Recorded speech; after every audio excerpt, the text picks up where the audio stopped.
दोस्तों वेस्टइंडीज की टीम को जीत के लिए आखिरी के 6 गेंदों में चाहिए थे 10 रन। गेंदबाजी करने के लिए आए थे आवेश खान। फिर हुआ कुछ ऐसा देखकर सभी की सांसें रुक गई। स्वागत है दोस्तों आप सभी का हमारे यूट्यूब चैनल क्रिकेट देखो जी में। आज की इस वीडियो में हम आपको बताने वाले हैं कि भारत और वेस्टइंडीज के बीच सांसों को रोक देने वाला दूसरा T20 मुकाबला खेला गया, जहां दोस्तों अंतिम गेंद तक इस मैच का रोमांच चरम सीमा पर रहा। जहां दोस्तों इस मैच में वेस्टइंडीज की टीम को जीत के लिए आखिरी 6 गेंदों में 10 रनों की जरूरत थी। गेंदबाजी करने के लिए आए थे आवेश खान। अंतिम ओवर का पूरा रोमांच और क्या कुछ हुआ इस मैच में, पूरी खबर और पूरी हाईलाइट विस्तार से आज हम आपको बताएंगे। लेकिन उससे पहले दोस्तों अगर आप भी टीम इंडिया को सपोर्ट करते हो, दिल से चाहते हो, तो इस वीडियो को एक लाइक जरूर करें और इस वीडियो को अंत तक जरूर देखें। तो चलिए दोस्तों बिना वक्त गवाए हम इस वीडियो को शुरू करते हैं। दोस्तों भारत और वेस्टइंडीज के बीच दूसरा T20 मुकाबला खेला गया, जहां इस मैच में भारत और वेस्टइंडीज दोनों ही टीमों के बीच हमें अंत तक कांटे की टक्कर देखने को मिली। इस मैच में वेस्टइंडीज की टीम ने टॉस जीतकर पहले गेंदबाजी करने का फैसला किया, तो वहीं पर भारतीय टीम को पहले बल्लेबाजी करने का न्योता दिया। इस मैच की शुरुआत हुई टीम इंडिया की तरफ से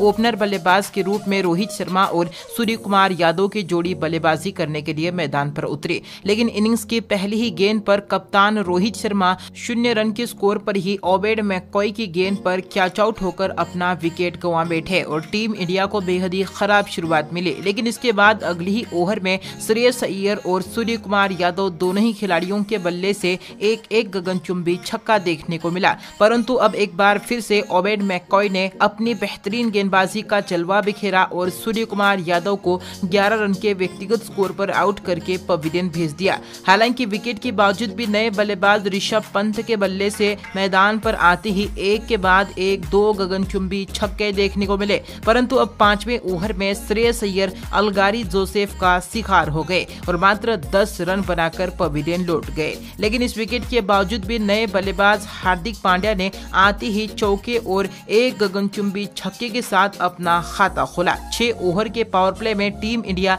3 विकेट के नुकसान पर 56 रन बना चुकी थी। 7वें ओवर में ऋषभ पंत के बल्ले से एक करारा चौका देखने को मिला, लेकिन जल्दी रन बटोरने के लालच में ऋषभ पंत भी अपना विकेट गंवा बैठे और मात्र 24 रनों की छोटी सी पारी खेलकर पवेलियन लौट गए। इस बड़े विकेट के बाद भी हार्दिक पांड्या और रविंद्र जडेजा की जोड़ी बेहद ही सूझबूझ भरी बल्लेबाजी करते हुए नजर आई। इसी के साथ रनों की गति काफी धीमी हो गई। 8वें ओवर में जेसन होल्डर ने किफायती ओवर फेंका, तो वहीं पर दोस्तों एक के बाद एक वेस्टइंडीज की टीम किफायती ओवर फेंकती गई। इसके बाद रविंद्र जडेजा ने रनों की गति को तेज करना चाहा और 11वें ओवर में एक गगनचुंबी छक्का जड़ा, तो वहीं पर इसके बाद अगली ही ओवर में हार्दिक पांड्या ने भी एक गगनचुंबी छक्का लगाकर बल्लेबाजी की धाक दिखाई। इन दोनों ही खिलाड़ियों के बीच अच्छी साझेदारी पनप चुकी थी। टीम इंडिया 100 रनों का आंकड़ा भी पार कर चुकी थी। लेकिन 14वें ओवर में हार्दिक पांड्या जेसन होल्डर की गेंद पर एक बड़ा शॉट खेलने के चक्कर में कैच आउट होकर 31 रनों की छोटी सी पारी खेलकर पवेलियन लौट गए। अब मैदान पर दिनेश कार्तिक और जडेजा की जोड़ी मौजूद थी। 15वें ओवर की बात की जाए तो भारतीय टीम की हालत ज्यादा खस्ता हो गई थी, जहां 16वें ओवर में अलगारी जोसेफ ने किफायती ओवर फेंका। इसके बाद मैककॉय ने बेहतरीन गेंदबाजी करते हुए रविंद्र जडेजा के रूप में बड़ा विकेट हासिल किया, जहां रविंद्र जडेजा 27 रन बनाकर पवेलियन लौट गए। हालांकि इस विकेट के बाद भी 18वें ओवर में नए बल्लेबाज अश्विन ने 2 करारे चौके लगाकर इस ओवर को बड़े ओवर में तब्दील कर दिया। परंतु इसके बाद 19वें ओवर में ओबेड मैककॉय ने बेहतरीन गेंदबाजी से तहलका मचा दिया और भारतीय टीम की बल्लेबाजी की कमर तोड़ दी। जी हां, इस ओवर में मैककॉय ने पहले तो दिनेश कार्तिक को और फिर उसके बाद रविचंद्रन अश्विन और फिर उसके बाद भुवनेश्वर कुमार को पवेलियन का रास्ता दिखा दिया। जी हां दोस्तों, भारतीय टीम अब ऑल आउट के कगार पर पहुंच चुकी थी। लेकिन इसके बाद इनिंग्स के अंतिम ओवर में नए बल्लेबाज आवेश खान ने एक तूफानी छक्का जड़ा, परंतु इसी ओवर में जेसन होल्डर ने आवेश खान को भी क्लीन बोल्ड कर दिया और इसी के साथ भारतीय टीम ऑल आउट हो गई।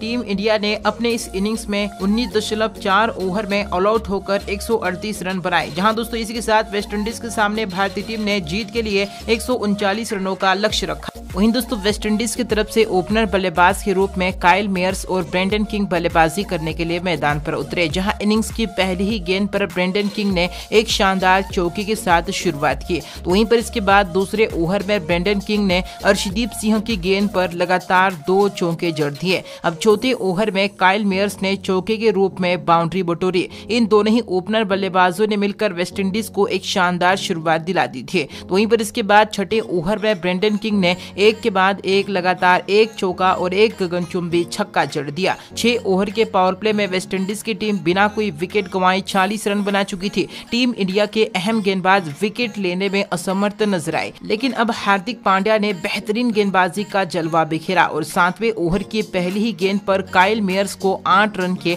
व्यक्तिगत स्कोर पर आउट करके पवेलियन भेज दिया। हालांकि विकेट के बावजूद भी इसी ओवर में ब्रेंडन किंग ने एक शानदार चौका जड़ा। इसके बाद 8वें ओवर में नए बल्लेबाज निकोलस पूरन ने आवेश खान की गेंद पर एक चौका और एक गगनचुंबी छक्का जड़ दिया। देखा जाए तो वेस्टइंडीज की टीम बहुत ही तेज गति से रन बनाते हुए नजर आई। भारत को इस मैच को जीतने के लिए विकेट्स की सख्त जरूरत थी। ऐसे में अब 9वें ओवर में हार्दिक पांड्या ने 4 रनों का किफायती ओवर फेंका। वहीं पर अश्विन ने अब अगली ही ओवर में अपनी गेंदबाजी का जलवा बिखेरा और निकोलस पूरन को 14 रन के व्यक्तिगत स्कोर पर आउट करके पवेलियन भेज दिया। आखिरी के 60 गेंदों में वेस्टइंडीज की टीम को जीत के लिए 66 रनों की जरूरत थी। 11वें ओवर में हार्दिक पांड्या ने एक बार फिर से सफल गेंदबाजी की और 2 रन खर्च किए। इसके बाद 12वें ओवर में सिमरन हेटमायर ने एक करारा चौका जड़ा। तो वहीं पर अब दूसरी तरफ इसी ओवर में ब्रेंडन किंग ने 1 रन लेकर अपना अर्धशतक पूरा कर लिया। लेकिन इसके बाद रविंद्र जडेजा ने भारतीय टीम को विकेट दिलाने का काम किया। 13वें ओवर में सिमरन हेटमायर को रविंद्र जडेजा ने 6 रन के व्यक्तिगत स्कोर पर आउट करके पवेलियन भेज दिया। लेकिन दूसरी तरफ ब्रेंडन किंग चट्टान की तरह अपने पैर जमाकर खड़े थे, जहां 14वें ओवर में ब्रेंडन किंग ने एक बेहतरीन चौका जड़ा। अब 15 ओवर में वेस्टइंडीज की टीम 3 विकेट पर 101 रन बना चुकी थी। आखिरी के 30 गेंदों में वेस्टइंडीज की टीम को जीत के लिए 38 रनों की जरूरत थी। 16वें ओवर में ब्रेंडन किंग ने आवेश खान को एक बेहद ही तूफानी छक्का जड़ दिया। लेकिन इसके बाद अगली ही गेंद पर आवेश खान ने पलटवार किया और ब्रेंडन किंग को क्लीन बोल्ड करके 68 रन के व्यक्तिगत स्कोर पर आउट करके पवेलियन भेज दिया। वहीं दोस्तों ब्रेंडन किंग के बड़े विकेट से अब भारतीय टीम इस मैच में वापसी कर चुकी थी, जहां 17वें ओवर में अर्शदीप सिंह ने 4 रनों का किफायती ओवर फेंका। आखिरी के 18 गेंदों में वेस्टइंडीज की टीम को जीत के लिए 27 रनों की जरूरत थी। अब 18वां ओवर हार्दिक पांड्या लेकर आए, लेकिन अब इस ओवर में हार्दिक पांड्या को डेवन थॉमस ने एक गगनचुंबी छक्का जड़ दिया। इस ओवर में वेस्टइंडीज की टीम ने कुल 11 रन बटोर लिए। इसके बाद 19वां ओवर अर्शदीप सिंह लेकर आए, जहां ओवर की दूसरी ही गेंद पर अर्शदीप सिंह ने रोमन पोवेल को 5 रन के व्यक्तिगत स्कोर पर क्लीन बोल्ड करके पवेलियन भेज दिया। इस ओवर में अर्शदीप सिंह ने विकेट के साथ मात्र 6 रन खर्च किए। अंतिम 6 गेंदों पर वेस्टइंडीज की टीम को जीत के लिए 10 रनों की जरूरत थी।